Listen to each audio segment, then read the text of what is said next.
Hi, everybody. Tonight, we begin a long journey into a land where the sun holds the horizon in a burning embrace, and the wind carries with it the memory of 1,000 years.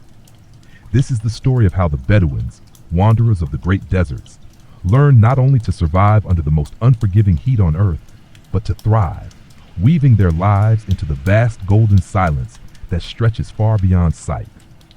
Over the coming nights, we will follow their footsteps through shifting dunes, ancient caravan trails, and moonlit oases, uncovering the wisdom that kept them alive where so few could endure.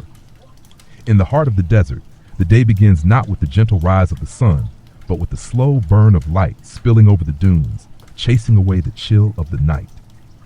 For the Bedouins, morning is a quiet hour, not hurried, but deliberate. In those early moments, the air is still cool enough to breathe deeply without feeling the weight of heat pressing upon the chest. The camp stirs in soft movements, camel bells clinking faintly, fabric rustling as tents shift in the faint wind. Their tents, woven from the hair of black goats, are not mere shelters, but living spaces shaped to breathe with the desert. In the day, the coarse fabric swells and loosens, allowing a trickle of air to pass through. At night, when the temperature drops sharply, the fibers tighten, sealing warmth inside. The dark color of the tents is not chosen for aesthetics, but for practicality. It absorbs the morning's chill and shields the inhabitants from the glare of the sun when it rises high. Water, as you might imagine, is the heart of every plan, every journey, every quiet calculation made beneath the shade. Bedouins never travel without knowing the distance to the next well or hidden spring. Some of these sources are known only to their tribe, passed down in stories and memorized by heart, never written on any map. To an outsider, the desert appears uniform, each dune a mirror of the next, but to them, it is a living manuscript. Every ridge, every line of wind-blown sand carrying meaning. When the heat begins to rise, movements grow slower. The pace of life adjusts, not in reluctance, but in harmony with the land. Camels are given their rest in shaded depressions, and people retreat into the dim interiors of their tents. This is the siesta of the desert, where energy is conserved for the hours when the sun begins its descent.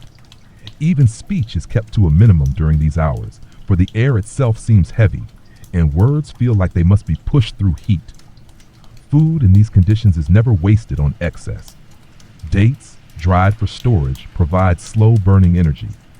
Goat's milk, slightly sour from fermentation, cools the throat and replaces the salt lost to sweat. Flatbreads, baked quickly in the ashes of a morning fire, serve as both sustenance and a simple comfort.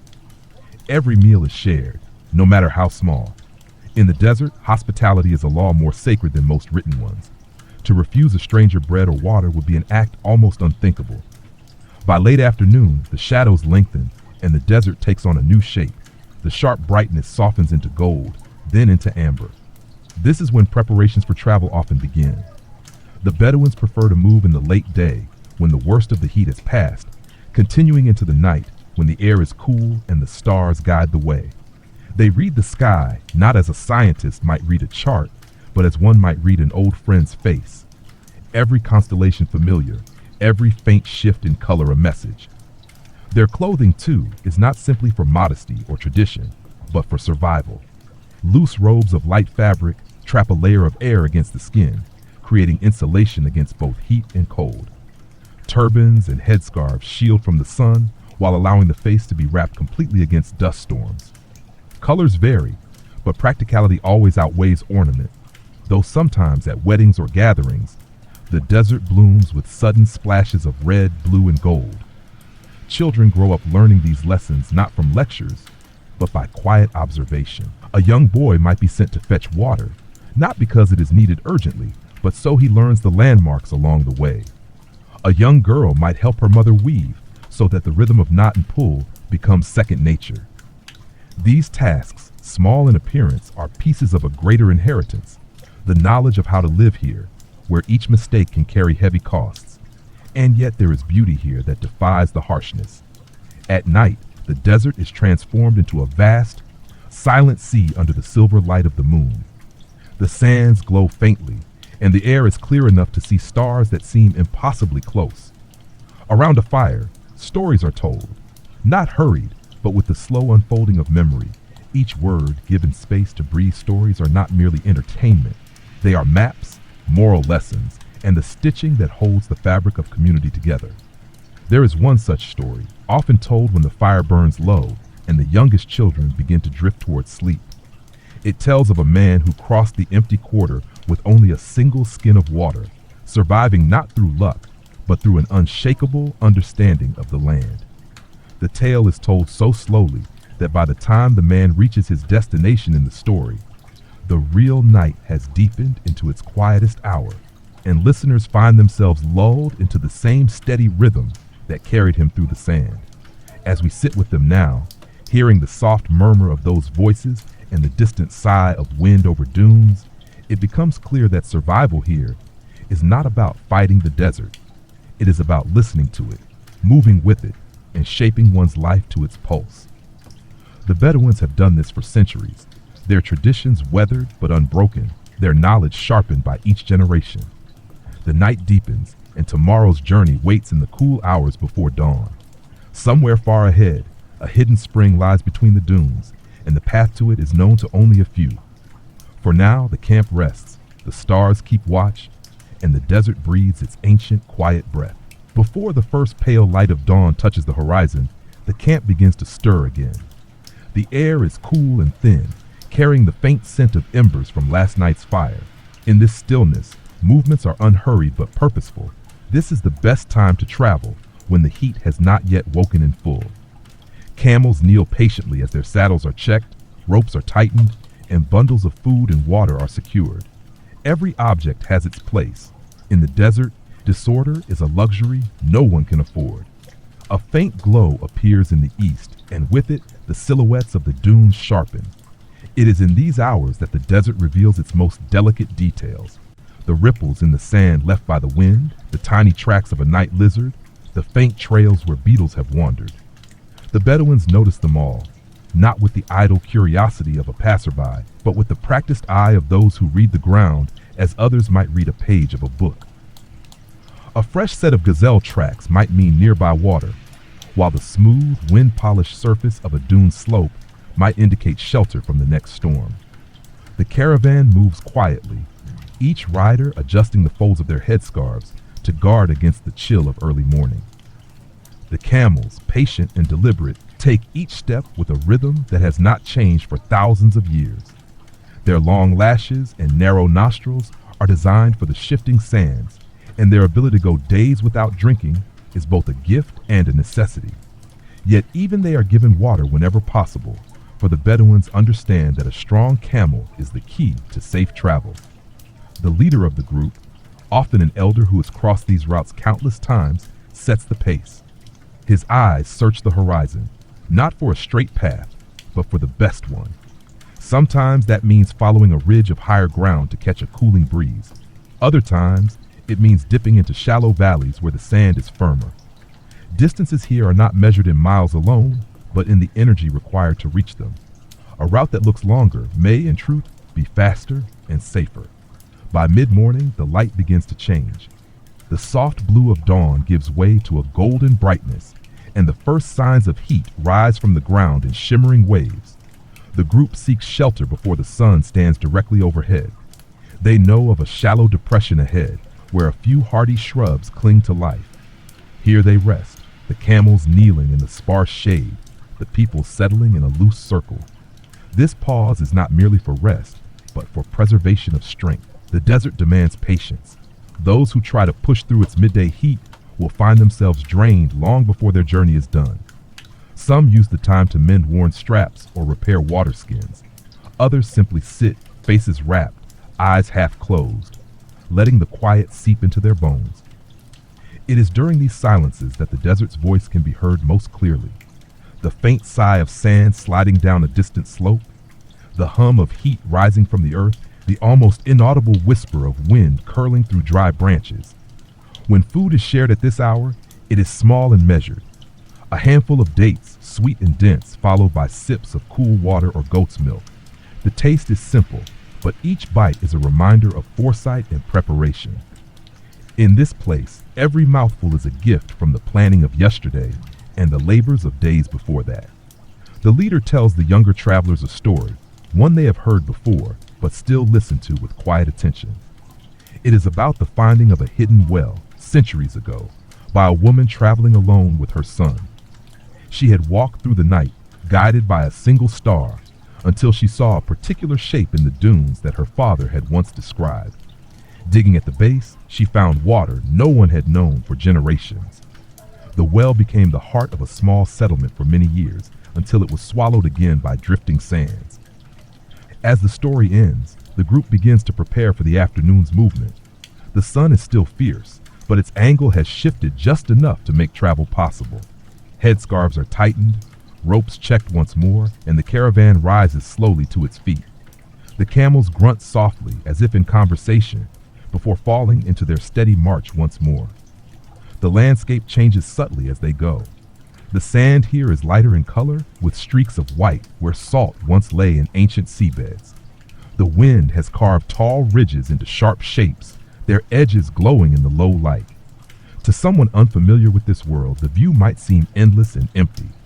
But to the Bedouins, each shift in the land is a marker, each dune a signpost. As evening draws near, the heat begins to fade, replaced by a cooling breeze that stirs the loose ends of fabric and carries with it the scent of distant vegetation. Somewhere ahead lies their camp for the night, an oasis marked not by a grove of palms, but by a scattering of low tamarisk trees whose roots drink from hidden water deep beneath the sand. The first star appears, faint but steady, and all eyes lift to it for a moment. Navigation begins again, guided by constellations that have served their people for centuries. The rhythm of travel slows as darkness deepens, and the caravan moves in near silence, the only sound the soft thud of camel feet on sand and the occasional creak of leather straps. By the time they reach the tamarisk grove, the sky is alive with countless stars. Tents are pitched quickly, fires kindle with dry brush, and the scent of boiling tea rises into the cool air. The heat of the day is already a memory, replaced by the soft murmur of conversation and the crackle of fire. Here, under the watch of ancient constellations, the desert feels less like a vast emptiness and more like a home, a place that, though it demands respect and patience, rewards those who learn to move with its silent rhythm.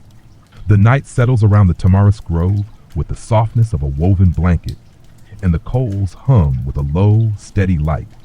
Cups are passed from hand to hand, filled with tea that tastes faintly of smoke and mint, and the steam writes delicate shapes into the cool air. Children curl close to their mothers, tracing constellations with sleepy fingers, matching old names to starry patterns. An elder points out the slant of the scorpion's tail and the three bright pebbles of the belt. And though the sky is already heavy with its own silence, a story begins with the slowness of a candle catching fire. It is about travelers who once mistook a mirage for a river and learned, too late, the difference between glimmer and water. The lesson is gentle, not a warning, but a remembering. Trust the ground, not the light that dances above it. In the corner of the camp, water skins are counted, rolled, and rested against the shade of a low shrub. The skins are made from goat hide that has been cured and oiled until it holds a sweet, earthy scent. The seams are stitched with sinew, so fine you can barely see the thread. When filled in the cool of night and buried in the shadow of sand at dawn, the water stays drinkable for days longer than one might expect, spared from the sun's blunt insistence. A girl dips a finger along a seam to feel whether any salt has risen. If it has, they will rub the skin with a paste of ash and oil to quiet the taste. In a place where thirst can unsettle the mind as surely as fever, small habits like this feel like prayers. The camels, unburdened and fed, kneel with patient grace, folding their long legs beneath them. They chew and blink and turn their heads toward the wind, listening for what it carries. A boy whose voice has not yet grown deep moves among them with a brush of bundled grasses, clearing sand from their knees and ankles, rubbing a balm of rendered fat and powdered herbs into the places where rope has rubbed.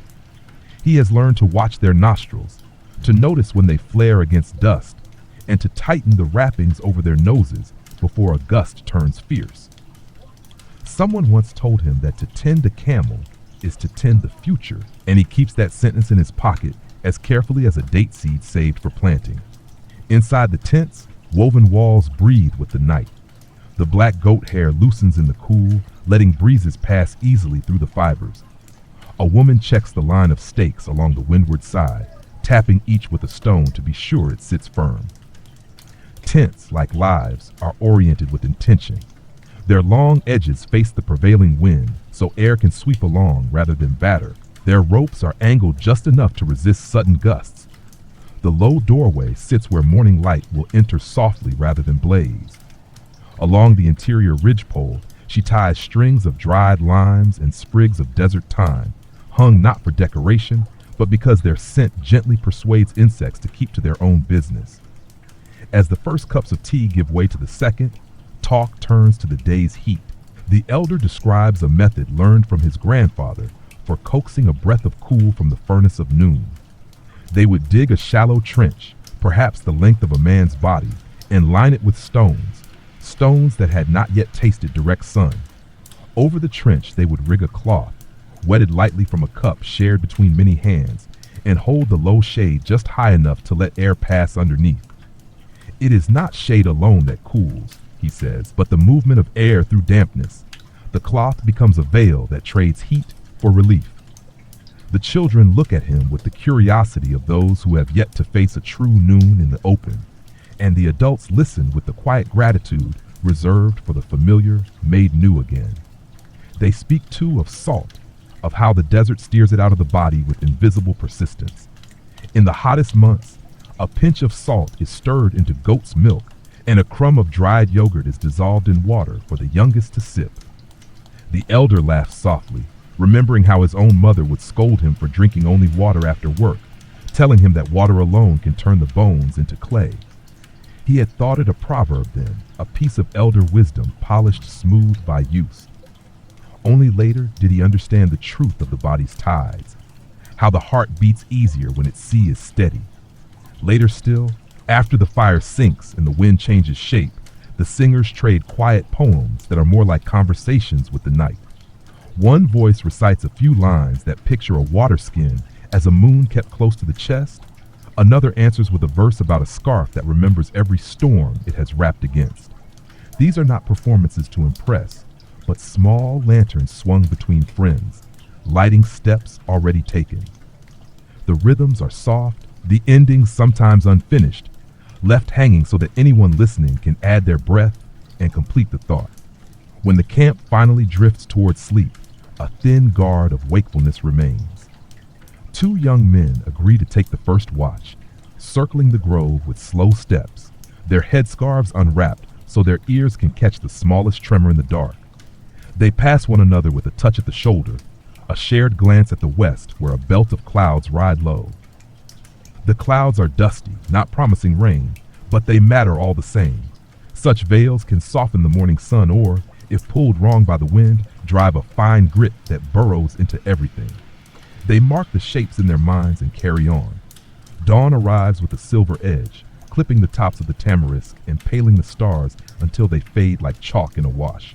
The camp wakes not as a startled flock, but as a tide that knows its shore, slowly in layers. Embers are teased back to life and licked into flame. Flatbread is pressed thin between palms and laid across a smooth heated stone, turning with a puff and a char that freckles the surface.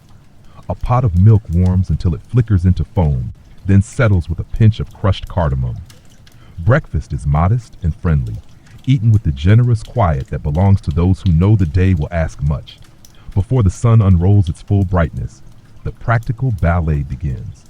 The tents are struck in an order that has no written rule, but is nonetheless understood.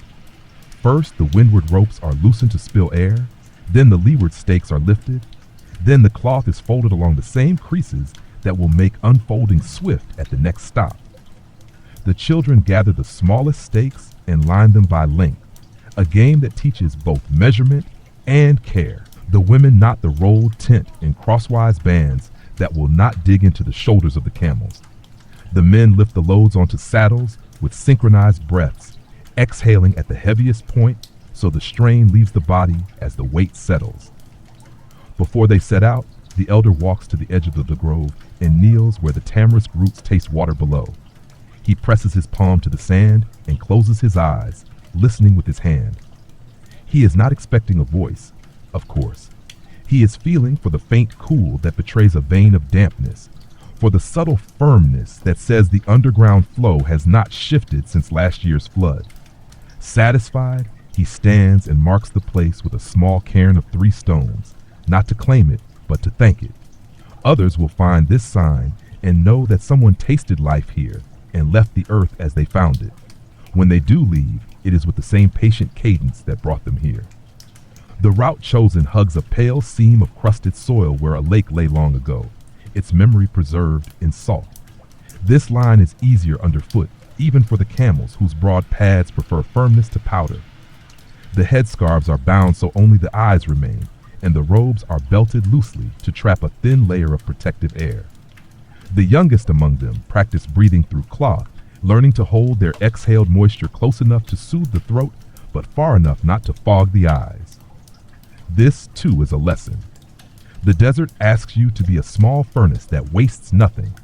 As the morning grows, they fold themselves into its demands with the grace of those who have long practiced consent with a difficult place. They will walk until the sun begins to insist, then seek a hollow of shade and carve a pocket of cool. They will share the dates and the stories and the techniques that make survival feel less like resistance and more like a conversation with an old, stern friend. And long after this day has spent itself and the next begins to bud, the memory of the tamarisk grove, the way its shade pooled around their feet, the way its thin roots held hands with hidden water, will travel with them, a quiet, steadying thought against the rising heat. The morning advances with a pale gold that ripples across the dunes, turning their edges sharp and their hollows dark. The caravan moves as a single body, each step measured to preserve strength. The camels sway in their slow rhythm, heads bobbing gently, eyes half-lidded against the glare. The sand beneath them is cool for now, but each footfall releases a faint sigh, as though the desert itself is noting their passing. The air is still dry and light, yet a promise of the day's heat is already coiled in it, waiting to unfurl. They follow a route known by memory rather than map, tracing the faint rise and fall of old caravan trails. To the untrained eye, the land here is without distinction, a rolling expanse of pale grains that shift endlessly. But the leader can see where wind has left a smoother crust, where a certain angle of dune hides a sheltering hollow, where the slight green of a hardy shrub might mean deeper roots and possible moisture. Every few miles, he kneels and presses his palm into the sand, feeling its warmth and texture, reading it like a message sent by the earth. When the sun climbs higher, the shadows of the camels grow short and the heat begins to press in, wrapping the travelers in a dry, shimmering haze. It is time to stop. A shallow basin in the land offers a pocket of shade from a ridge above, and they gather there. The camels kneel and fold themselves to rest, their long necks easing downward. Saddlebags are shifted to the ground, and the air fills with the faint scents of leather, wool, and dried herbs. Here, they begin their midday ritual of making coolness where none exists. The men dig a narrow trench, laying cloth across its opening and weighting it with stones. One of the older women sprinkles a few handfuls of water along the fabric, just enough to coax a soft evaporation. The air passing beneath is drawn cooler by the dampness, and the shaded trench becomes a place to sit, to breathe, and to recover from the sun's steady reach. Children laugh softly as they feel the cool air on their faces, a small victory against the vast heat above. Food is taken sparingly, thin bread baked at dawn, dipped into goat's milk that has been kept cool by being wrapped in damp cloth. Dates are passed from hand to hand, their sweetness lingering on the tongue.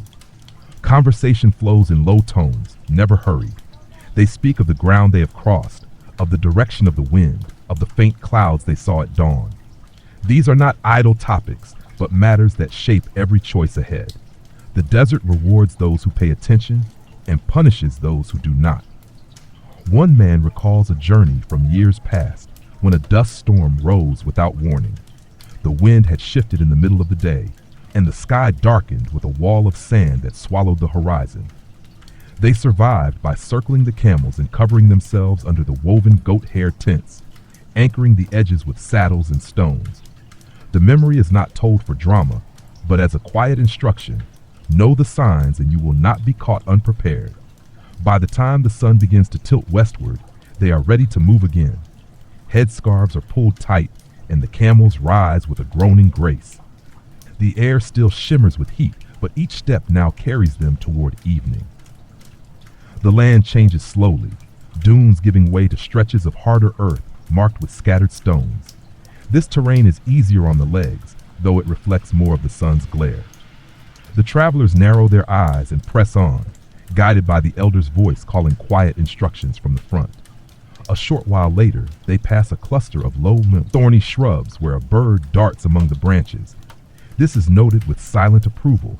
Where birds find water even in drops, life clings more stubbornly. No one speaks of stopping, for this is not their destination, but they mark the place in their minds, storing it as a waypoint in the invisible map they all carry. As the light softens, they come upon a stretch of wind-shaped rock rising from the sand like the spine of some ancient creature. The stone is warm to the touch, its surface worn smooth by centuries of blowing grit. They choose this as their camp for the night, for the rock will shield them from the prevailing wind, and its warmth will linger into the cooler hours. Tents are raised with practiced speed, their dark fabric catching the last glimmer of sunlight. A fire is kindled in the shelter of the rocks, its smoke curling upward into the deepening blue of the sky. The first pot set upon it is for tea, always for tea, water boiled with a pinch of desert herbs, poured into small cups and sweetened just enough to soften the edge.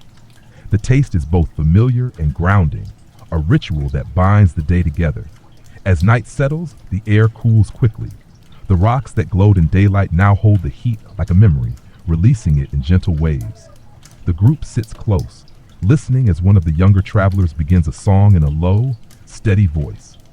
The melody rises and falls like the dunes themselves, and soon others join in, their harmonies weaving together until the sound feels as much a part of the desert as the shifting sand. The stars appear slowly at first, then all at once, filling the sky with their silent chorus. They are the same stars that guided countless journeys before, the same ones the Bedouins will look to when the fire dies and the path ahead must be chosen. For now, there is no need to speak of tomorrow. The night is long, the company is steady, and the desert, in its vast and quiet way, has given them another day. The night at the stone outcrop was still, save for the faint hiss of cooling sand and the occasional soft snort of a resting camel. The air had a dryness that made every sound seem sharper, and the stars hung like ancient lanterns, suspended in a sky so black it felt bottomless. Those on watch moved quietly along the edges of camp, their shadows long against the rock walls, eyes sweeping the horizon for any movement. A faint breeze came and went, brushing across the tents as if testing their knots, then drifting away again. By the time the first suggestion of dawn touched the eastern sky, the camp began its quiet stirring. There was no rush, only the steady rhythm of practiced hands and patient voices. Embers from last night's fire were coaxed back into flame, and the first pot of tea began to steam. A small stone slab, smoothed by years of use, was set upon the heat, and bread dough prepared the night before was patted thin and laid across it. The smell of baking bread mixed with the sharper scent of cardamom from the tea, rising together into the pale morning air. Before they set out, the elder took a slow walk around the camp, inspecting every load and every rope. He touched the side of a water skin, feeling for its weight, then glanced at the sky. The day ahead would be long and bright, he could tell by the clarity of the horizon, unbroken by any haze or cloud. Such days demanded strict pacing. He gathered the group and spoke a few words, not in the tone of command but of reminder. The sun does not wait, and the desert forgives nothing left to chance. The path this morning led over firmer ground, where the sand had thinned to reveal a crust of pale stone. The camels walked with more ease here, their steps surer, their shadows stretching behind them in the slanting light. The air was still cool enough to make breathing comfortable, though already the light carried a sharpness that warned of what was to come. As they moved, the leader pointed to a ridge in the distance, its edge softened by the shifting sands. There, he said, an old well lay hidden beneath a cover of stone, long dry now, but once a resting point for caravans carrying spices and cloth. When they reached the ridge, they paused to look at it more closely. The opening of the well was sealed with a wide flat slab, and wind-blown sand had collected in ripples around its base. One of the younger travelers crouched and brushed away the top layer, revealing faint markings carved into the stone, circles and lines that might have once been a map or a symbol of the tribe that had built it. They lingered only long enough to drink from their own water skins, for there was no reason to dwell at a place where thirst could not be answered. By mid-morning, the heat had begun its climb. The group slowed their pace, conserving energy, and searched for a place to rest through the most intense hours.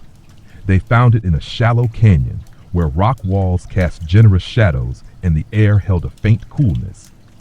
Here, they set down their loads, and the camels lowered themselves gratefully onto the shaded sand.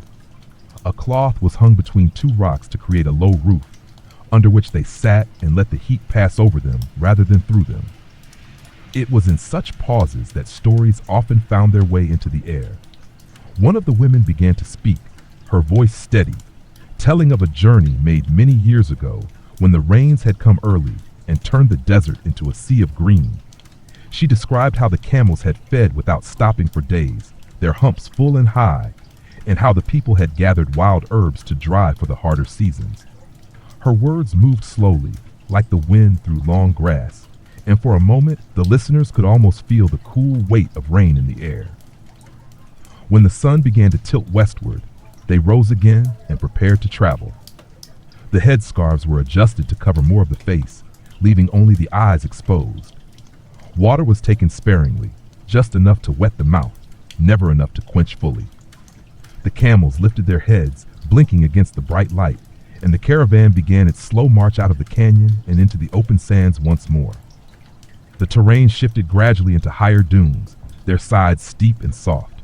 Climbing them was slow work, the sand sliding underfoot, each step sinking back before finding hold.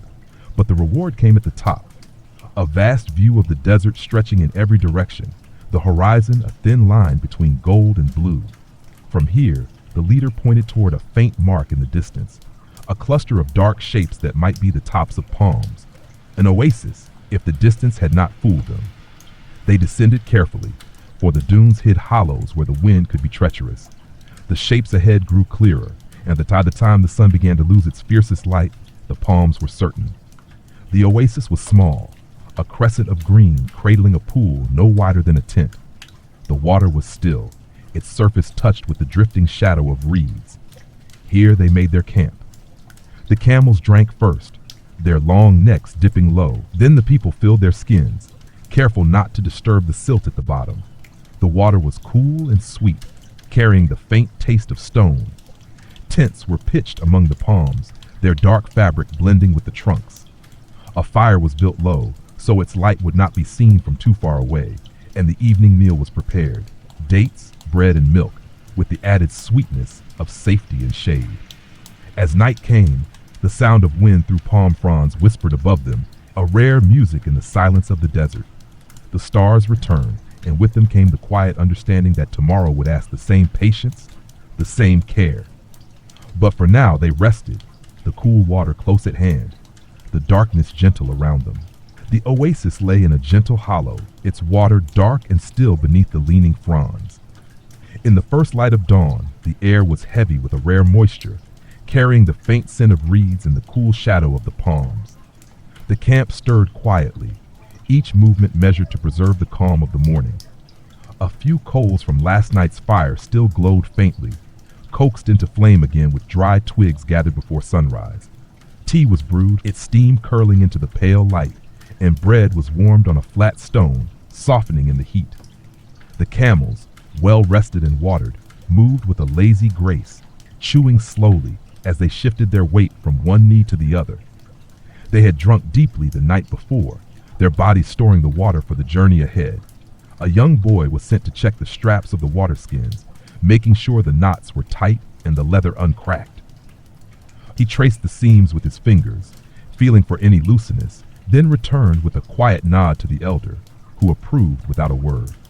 Before breaking camp, they performed a ritual known only to those who live by such waters. A small amount from each filled skin was poured back into the pool, a gesture of thanks to the source that had given them life. The water rippled briefly, then stilled again, holding the sky in its mirror. Such customs were not bound by written law. They were carried in memory and passed through the soft authority of example. The elder chose a route that would keep them close to the line of distant hills. The land there rose gently, and though the ground was harsher underfoot, it offered the chance of shade in rocky outcrops. They moved in the cool hours before the sun had risen high, the air light and sharp in the lungs. Each shadow stretched long before them, pointing the way as if the desert itself was urging them onward. By mid-morning, the palms were far behind, their green crowns fading into the shimmer of heat. The earth here was cracked and pale, the remains of a lake that had long since retreated. White salt crystals traced the edges of the fissures, crunching faintly underfoot. The camels avoided the softest patches instinctively, stepping only on firm ground. A faint breeze stirred, carrying with it a taste of dust and stone. When the sun began its climb toward the height of day, the elders signaled for a halt. They found shelter against a low ridge where the wind had carved a shallow overhang. The camels knelt in the partial shade, and the travelers settled on mats of woven reed, spreading them carefully to avoid the heat of the ground. Water was shared sparingly, each sip measured, and the meal was modest. Dried dates, flatbread, and a small handful of salted cheese. The salt was not only for taste, it was a guard against the loss of strength in the relentless heat. During the pause, an older woman began to weave a length of rope from strips of goat hide, her hands moving without haste, each twist and pull steady as breath. A young girl sat beside her, watching, sometimes mirroring the motions with her own smaller hands. Lessons were rarely spoken aloud. They were learned in the nearness of work, in the repetition of tasks that might one day mean survival. By late afternoon, they moved again. The sun's glare had softened, and the breeze now came from the west, cooling their faces. The terrain shifted once more, the sand returning in long, sloping dunes that rolled toward the horizon. Climbing them was slow, the weight of each step doubled by the sliding grains beneath. From the crest, the view widened into a sweep of gold and shadow, with the faintest outline of distant mountains rising against the sky.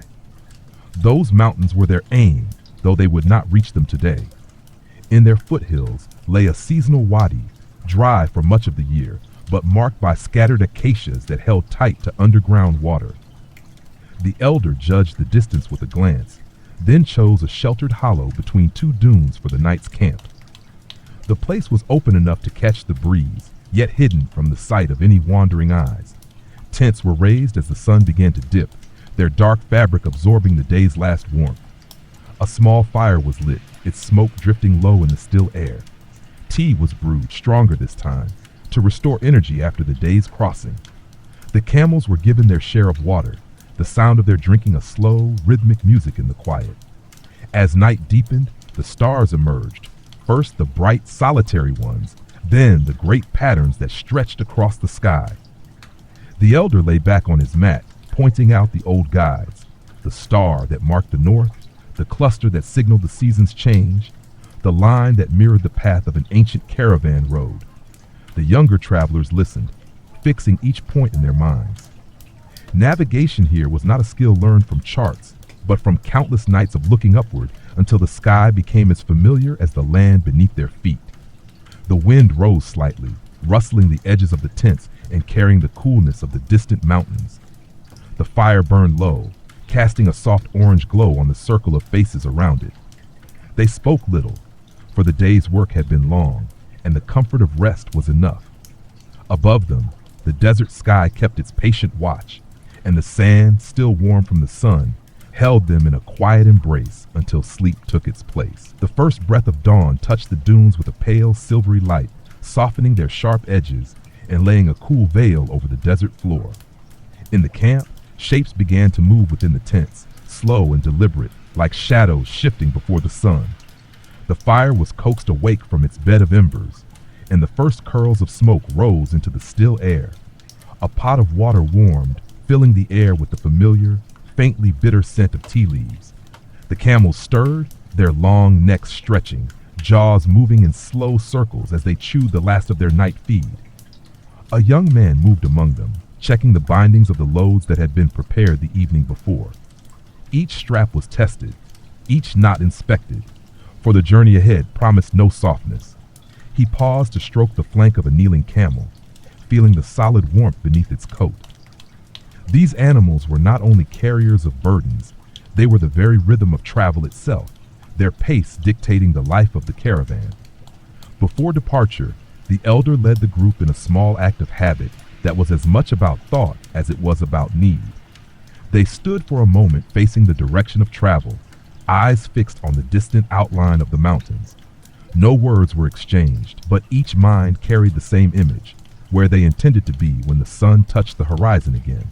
Then, with the first golden spill of light across the sand, they began to move. The dunes this morning were steep but firm, their crests hardened by the night's coolness. The air was dry and still, carrying only the faint crunch of camel feet and the muffled rustle of cloth. Shadows stretched long behind them, retreating as the sun climbed.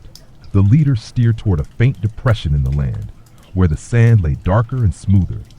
Such low stretches often led toward wadings, and though this one was dry, it offered easier passage than the high ridges. By mid-morning, the light had grown fierce. The caravan slowed, allowing the camels to move at a gentler pace. The heat shimmered ahead, bending the horizon into wavering shapes. The elder called for a halt at the base of a low escarpment where rock jutted from the sand in irregular shelves. The travelers dismounted, leading their camels into the partial shade, and laid down woven mats to sit upon. From a saddlebag, a woman took out a bundle wrapped in cloth. Inside were small, flat rounds of bread, baked the day before and still carrying the faint scent of the fire. These were passed around along with a bowl of dates, their sweetness offset by the salty crumb of dried cheese. Water was sipped slowly, each drink followed by a moment of stillness to let it settle in the body. In the desert, drinking too quickly was as dangerous as not drinking at all. It shocked the system, leaving the traveler more weary than before. During this pause, the elder spoke of the mountains they were approaching. He told of how, in years past, rains had run down their sides and carved gullies where water could be trapped for weeks after the storms. He described the places where tamarisk and acacia grew, their roots reaching deep into hidden springs. His voice was slow and steady, carrying the weight of memory more than urgency. These were not instructions for today, but for the days that would come. When the sun began its slow descent toward afternoon, the caravan set out once more. The dunes gradually flattened, replaced by stretches of hard-packed earth scattered with small stones. The camels moved more easily here, and the pace quickened. In the distance, the mountains grew sharper against the sky, their ridges cut into dark relief by the angle of the light. A few hours before sunset, they came upon a shallow wadi lined with thorn bushes and a scattering of pale green leaves. The air here felt subtly different, cooler and touched with a faint dampness carried upward from the sand. Though no water was visible on the surface, the elder knew there was moisture below, enough for the bushes to survive. They chose this place for their night's camp, for its cover and its promise of a gentler morning. The tents were raised in a loose semicircle, facing into the breeze. A fire was lit in the shelter of a rocky outcrop, and the meal was prepared. Bread warmed on flat stones, a stew of lentils thickened with crushed dates, and tea brewed dark and sweet. As they ate, the first stars began to emerge, faint at first, then burning steadily in the deepening blue. After the meal, the elder lay back on his mat and began to trace the lines of the constellations above. His voice blended with the sigh of the evening wind as he recounted how travelers before them had read these same stars, moving across lands so vast that their names were lost, but their paths remained. The younger ones listened with their eyes fixed upward, their faces lit faintly by the fire's glow. The wind shifted in the night, carrying the scent of stone from the mountains ahead. Somewhere in the darkness, a night bird called once, its note brief and clear before fading into silence. The camp settled into stillness, the soft breathing of camels mixing with the steady pulse of the desert's quiet heart. The first light of day touched the wadi gently, sliding over the thorn bushes and catching on the pale leaves that trembled in the morning breeze. The air was cooler here than in the open dunes. holding the faint scent of damp sand hidden deep below. A thin mist clung to the hollows, not enough to wet the skin, but enough to soften the edges of the stones scattered across the ground. The camp woke slowly, the people moving with the quiet precision of habit. Embers were stirred to life, coaxed into small flames that licked at the edges of dry twigs. A pot of tea was set to boil, the rising steam carrying the sharp sweetness of mint into the air. Bread from the day before was warmed on flat stones, its surface blistering gently. The camels, still resting, shifted their weight and chewed lazily, their eyes half closed in the cool light. Before setting out, the elder walked a short distance to the edge of the wadi, that crouching to press his palm against the sand. The touch told him what he needed to know. The moisture was deep, but present, and the plants here would hold their green for weeks yet. He gathered a few sprigs of a low-growing herb and tucked them into his bag. Its leaves, when crushed, released an oil that kept insects at bay and eased the sting of small wounds. They left the wadi while the shadows were still long, moving toward the mountains that now loomed larger, their slopes etched with lines of shadow where gullies cut through the rock. The ground grew stonier as they advanced, patches of sand giving way to stretches of gravel that crunched underfoot. The camels adjusted their stride without hesitation, their wide pads firm on the uneven ground. By mid-morning, the sun had begun its climb into a hard white glare. Heat shimmered above the stones, and the air seemed to thicken with every step. The elder called for a halt beneath a cluster of weathered boulders, their shapes twisted by centuries of wind. Here they found enough shade to rest, and the camels knelt gratefully, folding themselves into the shadowed sand. Food was taken in small portions, dates passed from hand to hand, pieces of bread dipped into salted yogurt, and slow sips of water. No one ate quickly, for haste in the heat was a mistake well known to them all. A young man examined the soles of a camel's feet, brushing away small stones caught in the folds of skin. Another adjusted the knots on a water skin, making sure no drop would be lost to careless handling. While they rested, the elder began to tell of the first time he had crossed these mountains as a boy. He spoke of the sharp winds that could sweep down the slopes without warning, carrying with them dust so fine it could slip through the smallest gaps in cloth. He described the way the stars seemed closer in the high passes, and how the air there held a strange stillness at night, as though the world itself was holding its breath. When the light softened toward afternoon, they began the climb into the foothills. The path wound between low ridges, sometimes narrowing so that the camels had to walk in single file. Loose stones shifted underfoot, and the travelers stepped carefully to avoid twisting an ankle.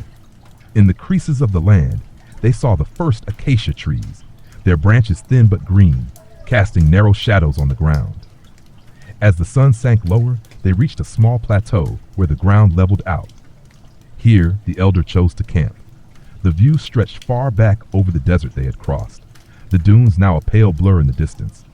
The air was cooler, touched with the scent of stone and dry wood. Tents were pitched close to a rock wall that would shield them from the night wind, and a fire was lit in a hollow to keep its light from being seen too far away.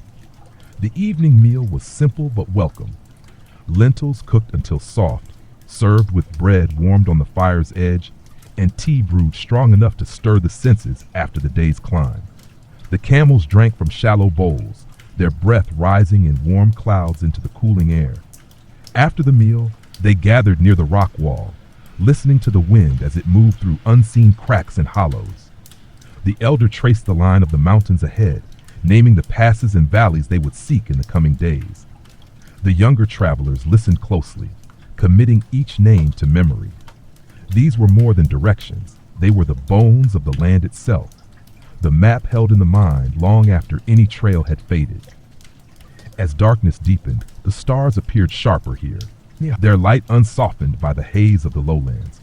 The mountains stood like black silhouettes against the sky, their silence deep and unbroken. The fire burned low, and the night wrapped itself around the camp, holding them in its cool, steady breath. The morning on the plateau came quietly, the first light creeping over the ridges and spilling into the shallow basin where the camp lay. The air held a crispness that spoke of higher ground, carrying with it a faint mineral scent from the stone. In the hush before the day began in earnest, the sound of a single camel shifting its weight seemed to echo against the surrounding rock. The fire was stirred gently back to life, its smoke curling upward and vanishing into the pale sky. A pot of tea was set to boil, while bread from the previous night was warmed and brushed lightly with oil. The camels were fed a measured portion of dried fodder, and their water was rationed carefully, enough to keep them strong without depleting the skins too quickly. One of the older men walked the edge of the plateau, scanning the slopes below for movement. He saw nothing but the shifting of shadows as the sun climbed higher. Before they left, the elder led the group to a narrow ledge overlooking the desert. He pointed out the distant line of dunes they had crossed, and the faint traces of the wadi that had sheltered them days before. It was a reminder of distance, not as a measure to boast over, but as a way to anchor themselves in the journey. Then they turned toward the mountains, their faces set toward the day ahead. The path climbed steadily, winding between outcrops of stone and slopes covered with loose gravel. The sun's heat was softened by a light breeze, though its glare was still sharp against the pale rock. The camels moved with care, their broad feet finding purchase on the uneven ground. Occasionally, they passed the skeleton of a small tree, its twisted branches bleached white, a silent witness to seasons long past. By mid-morning, they came upon a narrow pass where the rock walls rose high on either side. In the shaded depths of the passage, the air was noticeably cooler, and the sound of footsteps echoed softly. The elder signaled for a pause, and they rested there, letting the camels kneel in the shadow while the travelers shared a few dates and sips of water. The youngest of the group traced a hand along the stone wall, feeling the grooves worn smooth by wind and time. As they emerged from the pass, the view opened into a wide valley, ringed by slopes of stone. Sparse vegetation clung to the ground here, low bushes and tufts of dry grass, their roots deep in the search for moisture. In the far corner of the valley, the elder spotted the faint shimmer of green. It was an acacia grove, likely marking a seasonal spring. Though the spring might be dry at this time of year, the shade of the trees would offer a place to rest through the fiercest hours of the afternoon. The grove was reached just before midday. The trees, though thin, spread their branches wide enough to cast mottled patterns of shadow on the ground. Here, the camels were unloaded, their burdens placed carefully on mats to keep them from the dust. Water was given sparingly, and the people took shelter beneath the trees, their backs resting against the rough bark. Food was modest, a few pieces of flatbread, olives preserved in brine, and a small pouch of dried figs. As they ate, the elder spoke of the ways to read the health of a tree in the desert, the color of its leaves, the firmness of its bark, the smell of the earth at its roots. Such knowledge was as essential as the stars at night, for it could mean the difference between finding water and passing it by unseen. When the shadows began to lengthen, they moved on, following the curve of the valley toward a narrow defile that led deeper into the mountains. The air cooled as the sun dipped lower, and the sound of their passage was muted by the soft crunch of gravel underfoot. Occasionally, a small bird flitted between the rocks, its calls brief and sharp before fading into silence. The defile opened suddenly into another plateau, smaller than the last, bordered on one side by a sheer cliff. The rock face was streaked with lines of darker stone where water had once run, leaving behind mineral traces like painted brushstrokes. At the base of the cliff, there was a shallow hollow, sheltered from the wind. It was here the elder chose to camp for the night. The fire was lit low, its flames kept hidden from view beyond the cliff's edge. A pot of lentils simmered slowly, filling the air with their earthy scent. The camels lay in a loose semicircle, their bodies forming a wall between the tents and the open side of the plateau. As the stars began to appear, sharper than in the lowlands, the elder traced the night sky with a fingertip, naming each star in a voice that carried like a prayer into the dark. The mountains stood silent around them, their shapes black against the glittering sky, and the cool night air wrapped itself over the camp like a protective hand.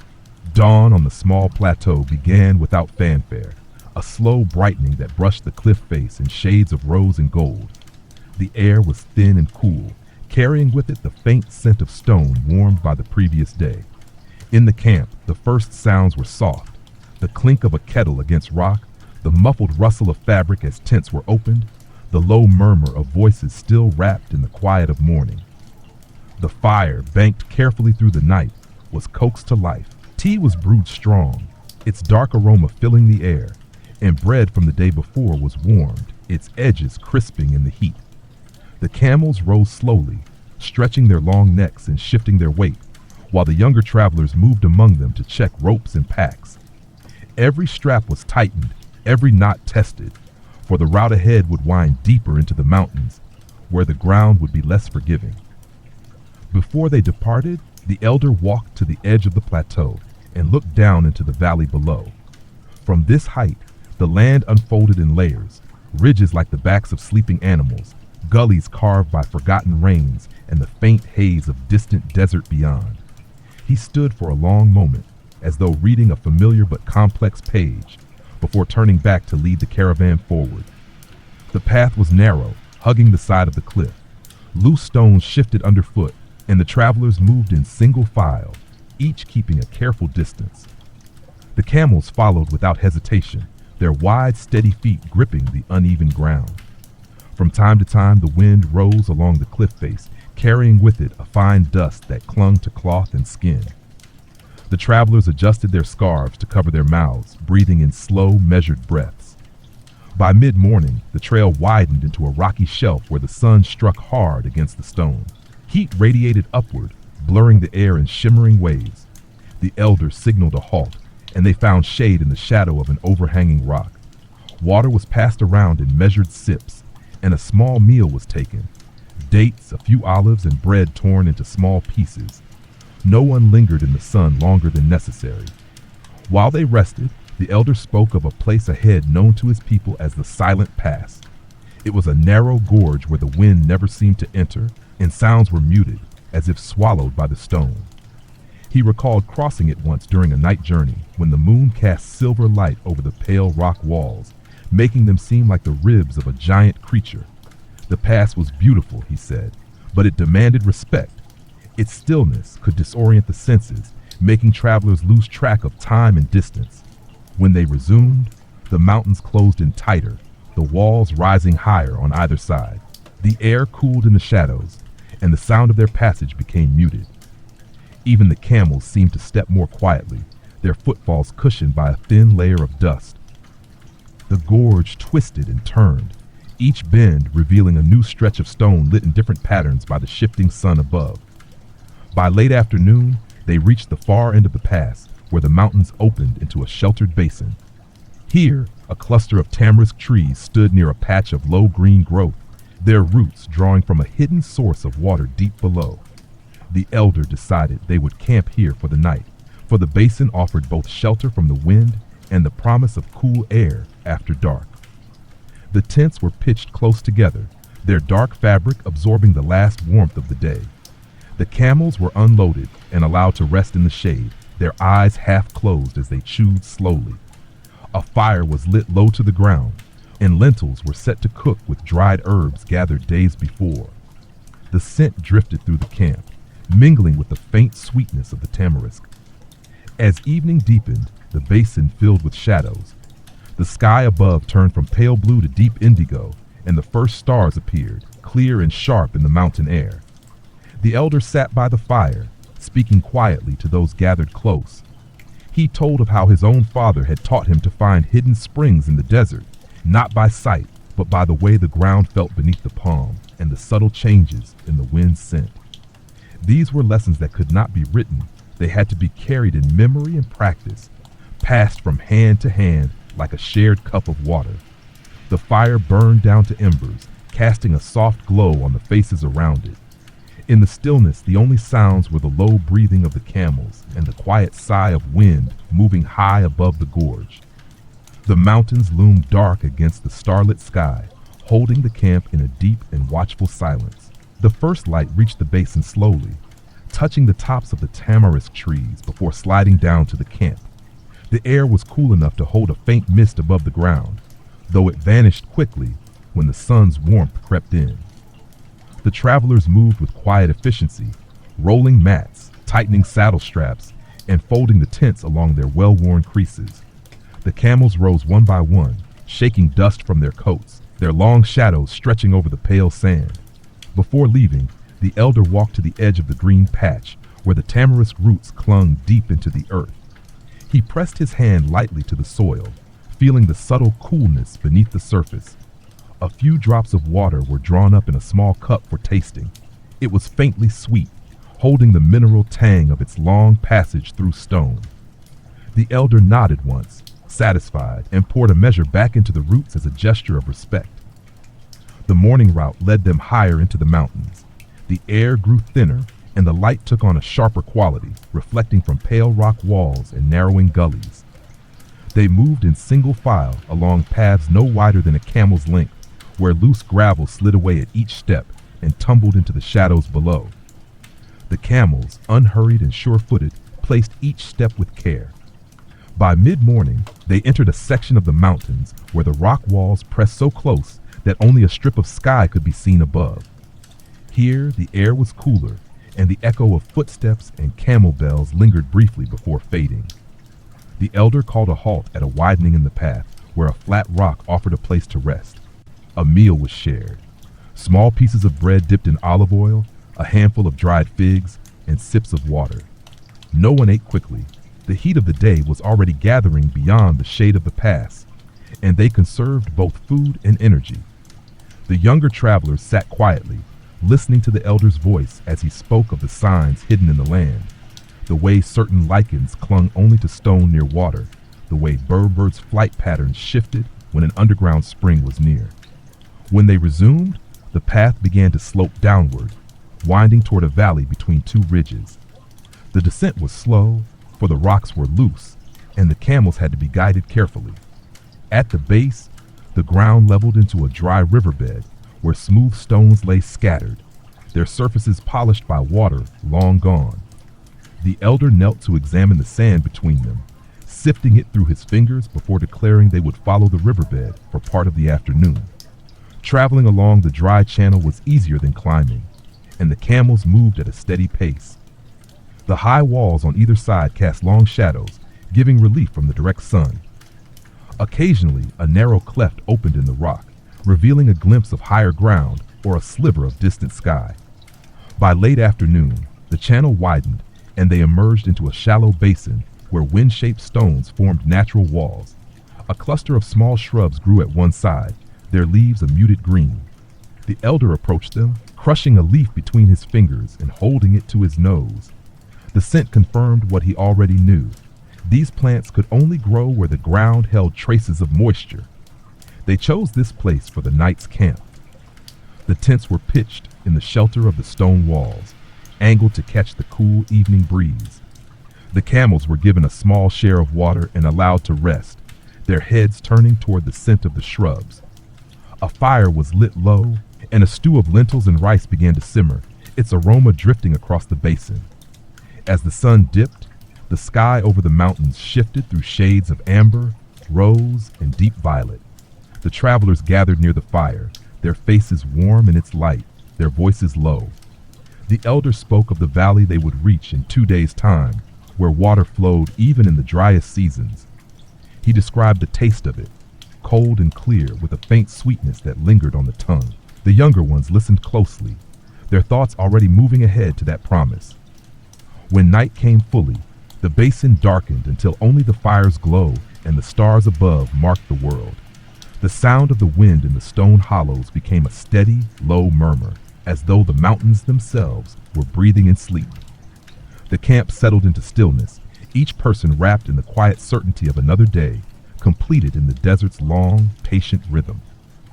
The morning in the stone-walled basin began with a deep stillness. The air was cool enough to draw faint curls of breath from those who rose early, and the ground held a coldness that spoke of the night's firm grip. One by one, the travelers emerged from their tents, their movements unhurried but deliberate. The fire left to smolder through the dark hours was stirred to life with dry twigs and coaxed into a steady flame. Tea was brewed first as always, its dark scent curling upward and mingling with the sharper aroma of crushed cardamom pods. The camels stood in the pale light, their outlines softened by the faint haze of dawn. They were fed a small measure of dried fodder before being loaded, their packs tightened with practiced hands. Ropes were checked twice. The mountains had a way of testing even the best prepared burdens. The elder walked a slow circle around the camp before departure, scanning the surrounding rock walls for signs of movement or change. Small shifts in shadow, loose stones that had not been loose the day before. Finding nothing amiss, he gave the quiet signal to move on. The route this day would follow the dry riverbed a little longer before climbing toward a high ridge. The morning light poured in from above, catching in the pale sand and making it glow softly. The riverbed stones, smooth and cool underfoot, guided their steps until the elder led them toward a side path marked by a wedge-shaped boulder. The incline began gradually, then grew steeper, forcing the camels to lean into their steps, their long necks stretching forward as they climbed. By mid-morning, they reached a narrow ledge that offered a view back across the basin they had left behind. From this height, it looked small, a quiet pocket tucked into the folds of the mountains. Ahead, the land rose in sharp ridges, each one layered with bands of color, deep reds, pale yellows, and streaks of white where ancient minerals had settled. The sun pressed harder now, and the wind, though cool, carried dust that caught in cloth and hair. The elder called for a rest in the shadow of a rock outcrop. They laid woven mats on the ground, and the meal was simple. Bread torn into pieces and dipped in a small bowl of tahini, a few dates passed hand to hand, and water taken in measured sips. No one spoke loudly here. The wind carried words in strange ways through the stone, and even a soft conversation seemed to travel farther than it should. When they resumed, the climb grew more demanding. The path narrowed between sheer walls, and in places they had to walk in single file with little room on either side. The camels moved carefully, their feet finding purchase on the uneven rock. At times, the travelers dismounted to lead them by hand, guiding them around sharp turns or over loose gravel. By late afternoon, the ridge leveled into a broad, open shelf of stone. From here, the view stretched far into the distance, rolling slopes of rock giving way to the pale line of the desert beyond. It was a place of wind and light, where shadows stretched long and the horizon seemed impossibly far away. The elder chose this place for the night's camp, for its openness would allow them to see far in every direction, and the rock itself would hold the sun's warmth long after night fell. The camels were unburdened and allowed to rest in a cluster near the edge of the shelf. The tents were pitched with their backs to the wind, their dark cloth blending into the rock's shadow. A fire was kindled in the shelter of a shallow hollow, and the evening meal began to take shape. Lentils cooked with dried herbs, flatbread warmed over the coals, and a small dish of dates for sweetness. As the sun sank, the sky turned from pale gold to deep crimson, and the mountains caught the last light on their ridges, holding it for a moment before letting it fade. The travelers gathered near the fire, their faces lit by its glow, their eyes drawn to the horizon where the first stars began to appear. The elder spoke quietly of the place they would reach in another day's journey, a narrow valley where a spring rose from between two slabs of stone. Its water, he said, was so cold that even in the height of summer, it could numb the fingers. The valley was a resting place for birds on their long migrations, and in certain seasons, the air there was filled with the sound of wings. The night deepened, and the wind softened into a low, steady breath that moved through the camp. Above them, the stars sharpened in the clear mountain air, and the ridge lay under their watch, silent and still. The ridge awoke in quiet layers of light. First came the pale silver that outlined the edges of the stone, then the slow bloom of gold as the sun broke over the far horizon. The wind was calm, carrying only the dry scent of rock warmed by the first touch of day. In the camp, the travelers moved with their usual deliberate pace, folding mats, rolling the tents with practiced precision, and tightening the loads on the camels. The animals shifted their weight patiently, blinking in the soft light, their long shadows stretching toward the desert far below. Tea was brewed strong, its steam curling upward in the still air. A few pieces of bread were warmed on flat stones, eaten with a small dish of olives and a handful of dates. No one ate heavily. The day ahead would require lightness in both body and step. The elder stood at the edge of the ridge, tracing the line of the mountains with his gaze. He pointed toward a shadowed cut between two distant slopes. That would be their path to the Valley of the Spring. They set out while the light was still gentle. The ridge path descended gradually at first, a broad track of pale rock, before narrowing into a winding trail where loose stones slid underfoot. The camels moved with care, leaning into each turn, their bells giving a soft, irregular music that carried ahead. On either side, the mountains fell away into steep gullies, their depths hidden in shadow. By mid-morning, the path began to widen again, and the air grew cooler. A faint sound, almost like the whisper of cloth in the wind, reached their ears. The elder explained it was the breeze moving through a cleft ahead. As they entered it, the walls rose high and close, shading them from the sun. The rock here was streaked with colors, bands of red, ochre, and pale cream, each marking a different age of the earth. They rested in this shaded passage, laying mats along the cooler rock. Bread was shared, dipped in a small bowl of yogurt, followed by slow sips of water. A young traveler asked the elder how one could tell when a spring was near without seeing it.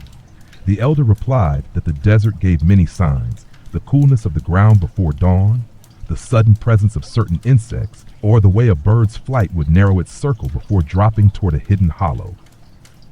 When they moved on, the gorge opened into a wider valley, its floor scattered with smooth stones and low clusters of vegetation. The path here was easier, and the camels walked side by side. The air carried a faint dampness that none had felt since the oasis days before. By afternoon, the first sign of the spring appeared, a patch of bright green grass in the shelter of two leaning rocks. The elder smiled and quickened his pace. The spring itself was hidden in a narrow cleft between slabs of stone. Water welled up clear and cold, spilling into a shallow pool before disappearing into the sand. The travelers filled their skins first, careful to take only what they needed, then let the camels drink deeply. Hands were dipped into the pool, the shock of cold running up the arms. A few cupped the water to their faces, letting it cool the skin and the mind alike. They made camp nearby, setting the tents where the ground was dry and level. A fire was kindled close to the rock face to shelter it from the wind. The evening meal was simple: rice cooked in the spring water, seasoned with dried herbs carried since the wadi, and a small dish of sweet dates. The flavor of the rice seemed sharper, the water lending it a clarity that no other source could match. As night fell, the sound of the spring became a constant undertone, a soft trickle that mingled with the rustle of the tamarisk leaves nearby. The elder spoke of how this place had served as a stopping point for countless journeys, traders, herders, and wanderers alike. Some had carved their names into the rock walls near the water, their marks smooth but still legible after many years. The younger travelers walked to see them, tracing the old letters with their fingertips as if to touch the hands of those who had passed before. The stars above the valley shone with unusual brightness, their reflections faint in the surface of the spring. Wrapped in the cool night air, the camp settled into rest, the water's quiet song threading through their dreams. The spring's voice was the first sound to greet the travelers when they woke. Its trickle echoed softly between the stone walls, mingling with the faint rustle of leaves overhead. The morning air was damp and cool, carrying a freshness that was rare in the heart of the mountains. Mist clung to the edges of the pool, blurring the stones beneath the water's surface. The fire was lit before the sky had fully brightened, and steam soon rose from the kettle, carrying the scent of tea leaves into the crisp air. Bread was warmed on a flat stone, its surface spotted with dark, crisp circles from the heat. A small amount of dried goat's cheese was crumbled over it, the sharp saltiness balanced by the sweetness of a few dates. The camels drank once more from the pool, their muzzles darkened by the water, before they were loaded for the day's travel. The elder lingered a moment at the spring before leaving. Kneeling at its edge, he dipped his hand into the water and let it spill slowly between his fingers, watching it vanish into the sand. His voice was quiet when he spoke. Water in the desert is not just a gift, it is a memory, a reminder of how the land once lived more freely with rivers and rain. Then, without another word, he rose and led the group onward. Their path wound out of the valley, climbing steadily toward a high pass. The air thinned as they ascended, and the sound of the spring faded behind them until only the wind remained. The mountains here were sharper, their ridges cut deep by ancient forces. Loose stones shifted underfoot, and the travelers stepped carefully to avoid starting small slides. By mid-morning, the pass narrowed to a single winding track between towering cliffs. The sun could not yet reach this place, and the light was cool and dim. In the shadows, patches of pale lichen clung to the rock, and the smell of damp stone rose faintly. The camels moved more slowly here, their broad feet careful on the uneven ground. They stopped at a small alcove in the cliff, its floor strewn with fine sand carried by the wind. This was their resting place for the hottest hours ahead. Water was taken in small sips, and a meal of figs, olives, and thin bread was shared. The elder told of the dangers of traveling these heights too quickly, how the body must be given time to adjust to the thin air, just as it must adjust to the heat of the open desert. When they set out again, the pass began to descend. The first hints of warmth touched the stone as the sun reached over the cliffs. The descent was steeper than the climb, and the travelers often walked beside their camels, guiding them down the narrow switchbacks. Below, the land spread out in rolling slopes, dotted with dark shapes that might be low bushes or the shadows of boulders. By late afternoon, they reached a broad saddle between two ridges. Here the wind moved freely, carrying the scent of dry grass from a plain beyond. The elder decided they would camp here, for the openness allowed them to see far in every direction. The camels were unburdened, their loads stacked neatly in a circle around the fire pit. The evening meal was cooked from the stores they carried, lentils simmered with a pinch of dried thyme, served alongside flatbread warmed on the stones. The fire's light flickered across the rocks, and the wind's constant whisper filled the spaces between voices. The elder spoke little this night, letting the younger travelers talk among themselves. When the stars appeared, they seemed closer than ever, their light sharp and unwavering. The plain below lay in darkness, its edges lost to the horizon, while the mountains stood black and still against the sky. In the quiet, the group settled to sleep, the wind brushing against the tents like the slow turning of an unseen page. The night wind over the saddle carried a steady, low hum, weaving through the rocks and the ropes of the tents. By dawn, it had quieted, leaving the air still and sharp with cold. The first light crept slowly from the east, catching the edges of the ridges before spilling onto the plain below. From this height, the desert seemed endless, a pale expanse broken only by faint lines where dry riverbeds cut through the land. The camp moved with its familiar rhythm. Mats were rolled, tents folded into compact bundles, and the camels readied for loading. A small fire, coaxed from the coals banked overnight, brought warmth to the hands of those who brewed the morning tea. The steam curled in the thin air, and the scent of mint and cardamom mingled with the faint dryness of the wind. Bread was warmed, its surface blistering gently, and shared with a small portion of salted butter. Before they left, the elder walked to the edge of the saddle and studied the plain. His eyes followed a winding track marked by the faintest depression in the earth, the remnant of an ancient caravan route. He explained that this path would lead them toward a cluster of hills, where a seasonal wadi often held enough moisture to nourish tamarisk trees even in the dry months. The descent from the saddle was gradual at first, then more uneven as they reached the lower slopes. Stones rolled underfoot, and the camels shifted their weight with each step, their wide pads pressing into the loose gravel. The morning was still cool, but the light grew stronger, pulling the heat from the stone and earth. By mid-morning, they entered the open plain. Here, the wind had more space to run, carrying with it a fine dust that coated cloth and skin.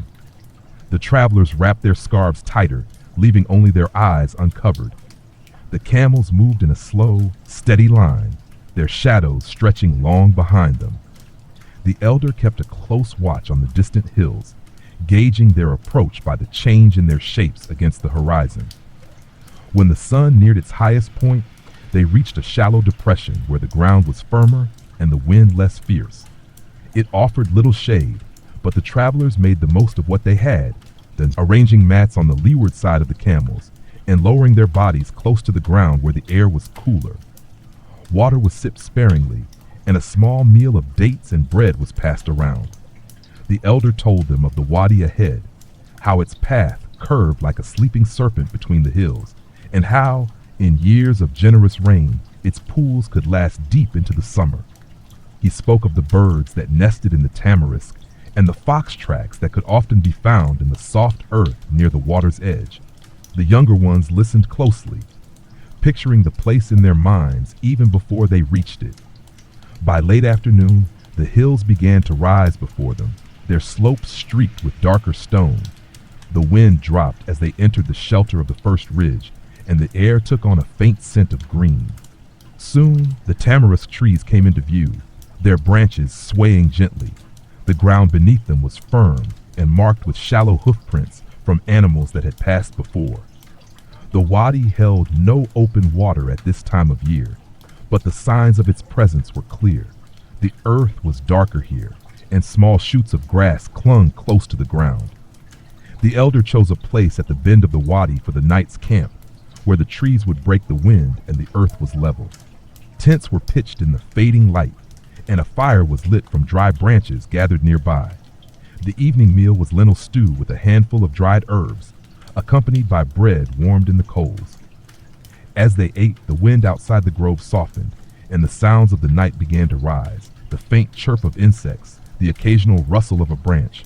When darkness came, the sky above the wadi opened wide, the stars bright and unbroken by cloud. The camels rested in a loose circle, their bodies dark against the pale sand. In the stillness, the wadi seemed to hold its own quiet breath, as if remembering the sound of water long gone but not forgotten. The wadi woke in a hush, its tamarisk branches trembling lightly in the first stirrings of dawn. A pale light filtered between the trees, casting long, thin shadows across the darkened earth. The air carried a coolness that would vanish quickly once the sun cleared the hills, and the scent of dry leaves mixed with the faint mineral tang that lingered where moisture once flowed. The travelers moved quietly, their footsteps muffled by the soft ground. The fire was coaxed from its embers, and soon the thin curl of smoke wound upward through the branches. Tea was prepared first, rich and dark, followed by bread warmed on a flat stone and brushed with a trace of olive oil. The camels, still chewing their morning fodder, shifted their long necks to watch the preparations, their eyes half-lidded in the calm light. Before they set out, the elder took a slow walk along the curve of the wadi. He paused at the base of a tamarisk whose roots gripped the earth like a hand. Kneeling, he pressed his palm to the ground, feeling for a faint coolness that told him the earth still remembered water. A few paces away, he found the shallow prints of a fox, their edges softened by the night wind. Such signs told him the land was still quietly alive, even without open water, just as the sun's first strong light touched the ridgetops. Their route wound between the hills, where the air shifted from still pockets of shadow to bursts of sunlit heat. The ground was mixed here, patches of soft sand broken by stretches of gravel that crunched beneath the camels' feet. By mid-morning, they reached a narrow cut in the hills where wind funneled through, carrying with it a steady stream of fine dust. The travelers wrapped their scarves tightly, leaving only their eyes uncovered. The camels moved with patient rhythm, lowering their heads against the wind, their bells giving muted notes beneath the rush of air. The elder signaled a stop in the lee of a high rock wall where the wind softened. Mats were spread, and water was taken in slow, measured sips. Bread was shared with a few dried figs, their sweetness lingering on the tongue. The pause was short. Too long in one place in the wind's path would chill the body even under the sun. They moved again in the early afternoon, the hills gradually falling away to reveal a stretch of open desert that seemed to reach forever. In the far distance, the land rose faintly, like the outline of another ridge. That would be their direction, though it would take more than a day to reach. The sun lowered and the heat softened. Shadows stretched long, and the ground cooled beneath their feet. The elder guided them toward a shallow hollow where a few low shrubs clung to life. The camels were unburdened here, their loads set in a neat circle around the fire site. Evening came with a slow deepening of color, sky turning from gold to rose, then to a soft dark blue. The meal was modest, Lentils simmered until soft, with a pinch of dried herbs crushed between fingers before being stirred into the pot. The steam carried a scent that blended with the dry air, and the warmth of the food settled the weariness of the day. When night fell, the wind over the open ground became a low, steady murmur. The stars burned sharp and bright, their light casting faint silver outlines along the backs of the camels. The elder sat near the fire, his voice low as he told of journeys that had crossed these same flats long before, when the dunes were in different places and the stars were the only guide. The younger ones listened, the flames reflected in their eyes, while beyond the circle of light, the desert lay in its endless, patient silence. The night on the open flats had been gentle, the wind never rising beyond a soft breath across the tents. By dawn, the air was still and faintly cool, carrying the scent of dust and the lingering trace of the previous evening's fire. The eastern horizon glowed with a pale gold that spread slowly upward, revealing the wide emptiness around them. The camp stirred in quiet order. Tents were folded with care, their black goat hair fabric neatly rolled and tied. Mats were shaken free of sand and packed away. The camels rose in their deliberate way, first to their knees, then fully upright, stretching their long necks toward the light. The morning fire was small but steady, heating the kettle for strong tea. Bread, baked in the ashes the night before, was warmed again and eaten with a little honey, a rare sweetness brought out for long stretches like the one ahead. The elder walked a short distance from the camp before they departed. He crouched low, picking up a handful of sand and letting it fall slowly through his fingers. The way it moved in the light breeze told him that the air would be calm until afternoon, when the wind might rise from the west. He returned without a word, but the choice of their route that day reflected what he had read in the sand. They began their journey with the sun low behind them, heading toward the faint rise of land on the far horizon. The open flats seemed unchanging, but to the trained eye they offered quiet signs, a ripple in the sand marking the path of wind, a scattered cluster of stones indicating harder ground beneath. The camels kept their steady pace, their shadows growing shorter as the sun climbed. By mid-morning, the heat began to build. The air shimmered ahead in wavering lines, blurring the boundary between land and sky. The elder signaled for a halt at a shallow depression where the ground dipped just enough to break the wind. Here they rested, the camels kneeling in a half circle, their bodies casting welcome shade. The meal was light, dates, thin bread, and small sips of water. A few grains of salt were taken with the water, a habit to guard against the slow theft of strength by the heat. Conversation was minimal, each voice kept low, as though the open air might carry the words too far. When they moved on, the flats began to change. The ground grew firmer, scattered with pale stones that reflected the light sharply. In the distance, dark shapes appeared, low hills, their bases blurred by heat. The elder kept their course steady, using the position of the sun and the line of the hills to maintain direction without wasting time on unnecessary detours. By late afternoon, they reached the first of the hills. The slope was gentle, and the ground there was streaked with bands of ochre and gray. The elder led them to a narrow gap between two ridges, where a hollow offered shelter for the night. The camels were unloaded, and their packs arranged in a careful ring around the camp. A fire was built from dry twigs and roots found near the base of the hills. The meal was rice cooked with lentils, seasoned with a pinch of ground cumin. The steam from the pot rose into the cooling air, carrying its scent across the hollow. The camels drank from their allotted share of water, their muzzles glistening in the last light. As darkness fell, the sky cleared to a deep, unbroken black. Stars appeared in such number that the hills seemed smaller beneath them. The elder spoke softly of the days ahead. The hills would give way to a region of shifting dunes, and the route there would require both careful timing and a sharp eye for landmarks that might change with the wind. The fire burned low, and the wind through the gap between the ridges made a sound like a long, slow sigh. The travelers settled into their mats, their bodies tired but steady, while the desert stretched outward into a silence that seemed without end. The hills were still in shadow when the camp woke. A faint chill lingered in the hollow, and the sand beneath the mats was cool to the touch. The eastern sky showed only a thin line of pale gold, Yet the travelers moved with quiet purpose, rolling tents, securing loads, and checking the camels' packs. The animals stood patiently, their long shadows stretching toward the fading night. The fire, coaxed from embers buried in ash, burned low and steady. Tea was brewed, dark and strong, poured into small cups that warmed the hands. Bread was warmed on flat stones and eaten with a smear of date paste, the sweetness a rare comfort before a demanding day. The elder drank slowly, his gaze fixed on the gap between the ridges. Beyond it lay the beginning of the great dune fields.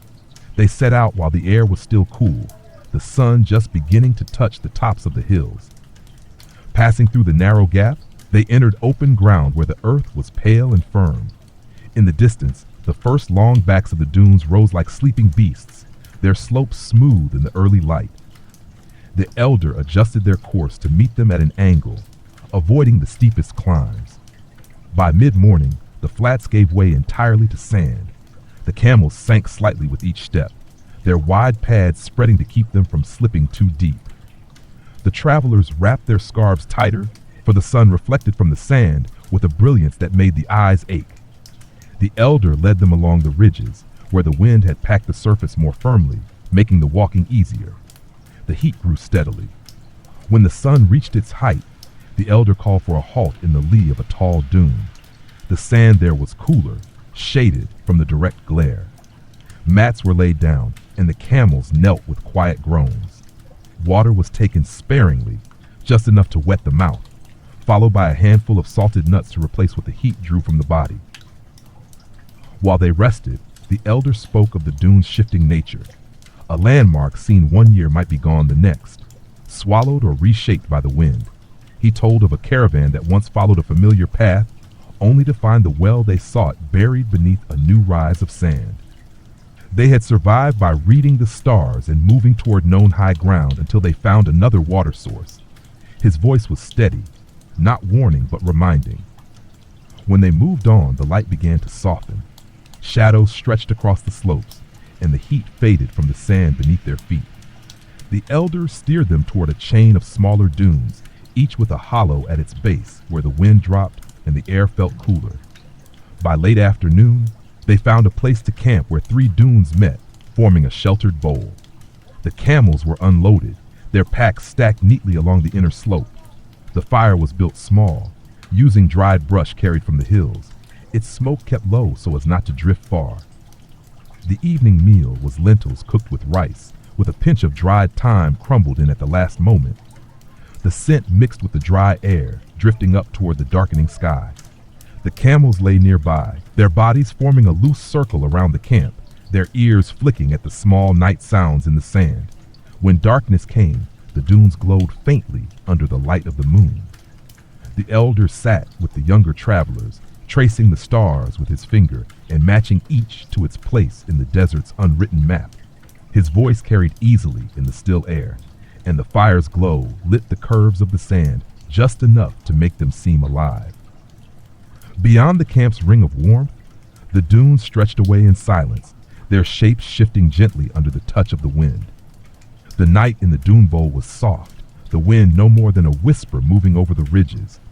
By dawn, the sand was cool beneath bare feet, holding the faint pattern of the wind's work, delicate ripples like the lines of a sleeping face. The camp stirred slowly, the sounds muted by the open space, the creak of leather straps, the faint rattle of metal cups, the low murmur of voices still wrapped in the quiet of early light. The fire was brought to life from its embers, and tea was brewed while bread was warmed directly in the ashes, its surface dusted clean with a quick brush of the hand. The camels were fed, their long necks dipping to take the morning portion of fodder, and their packs were checked twice over. The elder stood on the rim of the dune, scanning the horizon. The air was clear, the light sharp, conditions good for crossing the day's stretch. They set out before the sun's heat began to gather strength. The dunes rose and fell in slow swells, their slopes glowing pale gold in the low light. The caravan kept to the crests whenever possible, where the sand was firmer. The elder's pace was steady, unhurried, each step chosen to preserve energy for the hours ahead. By mid-morning, the sky deepened to a harder blue, and the sand reflected the sun with an almost blinding brilliance. The elders signaled for a brief halt in the narrow shadow of a tall ridge. Here they drank sparingly, each sip followed by a pause to let the water settle in the body. Dates were eaten for their slow-burning strength, the pits kept and slipped into small pouches. Nothing in the desert was discarded without thought. The journey resumed in the heat's full weight. The air shimmered in the distance, bending the horizon into wavering shapes. The elder chose a path that curved toward a line of lower dunes, where the wind had carved hollows deep enough to hold pockets of cooler air. The camels moved with patient rhythm, their shadows shortening until they seemed to walk directly beneath them. In the hottest hour, they stopped again, this time in the lee of a long, sloping dune whose face caught the wind. Mats were spread on the cooler side, and the group lay still, conserving breath and strength. The only sound was the slow shifting of sand against the camel's broad feet and the faint hiss of the wind's work on the ridge above. When the sun began its long descent, they moved on, the dunes changing color with every degree of the lowering light, gold to amber, amber to deep rose. The elder kept his eyes on a faint rise far ahead, knowing from memory that beyond it lay a small depression where the sand gave way to a harder floor of stone. Such places were rare shelters in the dunes, their firmness offering relief to both camel and rider. They reached it just before sunset. The stone floor was warm underfoot, holding the day's heat, and scattered with small fragments of rock, shaped smooth by centuries of wind. The camels were unloaded and allowed to rest in the open, their bodies turned toward the breeze. The tents were pitched low against the ground to catch less wind, their dark fabric blending into the colors of evening. The fire was small, fed with dried brush carried from earlier camps. The meal was rice cooked with lentils and a pinch of salt, served with flatbread warmed at the edge of the flames. The warmth of the food eased the day's weariness, and the firelight made the stone floor glow as if it had trapped the sun itself. As darkness fell, the dunes beyond the hollow took on a silver edge under the moon, their curves smooth and shifting in the pale light. The elders sat near the fire, speaking of the final day's journey that would lead them out of the great sands and toward a land of scattered wells and stony plains. His voice was calm, carrying the certainty of one who had made this crossing many times. The wind rose briefly in the night, brushing over the camp with a sound like the slow turning of a vast, invisible sea. The travelers settled into sleep with that sound in their ears, knowing the dunes would change again by morning, yet their path would still be clear to those who knew how to read them. The last dawn in the great dunes began with a hush that seemed to hold the whole desert in its palm. The sand was cool and pale under the fading stars, and the moon still lingered above the horizon like a faint lamp. The camp rose in slow, quiet movements, tents rolled tightly, mats shaken free of the fine dust, loads secured to the waiting camels. The fire, down to a bed of deep red embers, was given a last breath of life to heat the morning tea. Bread baked in the ashes the night before was warmed again, eaten with a thin layer of honey, the sweetness marking the day's significance. The elder climbed the low ridge at the edge of the stone hollow and stood for a while in silence. Beyond the dune line, the horizon began to shift, its smooth edge broken by darker shapes. These were the stony plains, where wells lay scattered and the land's face was etched with the old paths of caravans long gone. He returned without speaking, but his pace as he led the caravan out of the hollow carried a quiet certainty. The hardest part of the crossing was nearly done. They began in the cool light, keeping to the dune crests where the sand was still firm. The camels moved with steady rhythm, their shadows stretching ahead of them as the sun rose behind. The dunes gradually flattened, their slopes gentler, until the sand thinned and patches of gravel began to appear underfoot. The brilliance of the light softened as the horizon widened, and the air held a faint change, less of the dry, high heat of the deep desert, more of the mixed sense of stone, dust, and the memory of vegetation. By mid-morning, they came upon the first sign of the plains, a ridge of dark rock, its surface worn smooth by centuries of wind. In its shelter, the air cooled slightly, and the sound of the wind changed from a hiss over sand to a low hum along stone. Here they rested, the camels kneeling in the shade, while water was shared sparingly. Bread was eaten with dried figs, and a pinch of salt was taken with the water to keep the bodies balanced. When they moved again, the dunes lay entirely behind them. The ground was firm and scattered with pale stones that clicked softly beneath the camels' feet. Low ridges marked the way forward, and in the distance, a faint cluster of dark shapes broke the horizon. The elder's voice was low when he spoke. It was a grove of acacia, sheltering one of the scattered wells. The sun was lowering when they reached it. The acacias stood in a loose circle, their branches casting a shifting pattern of shadow on the ground. The well was a simple stone ring, its water cool and clear, drawn slowly with a rope and leather bucket.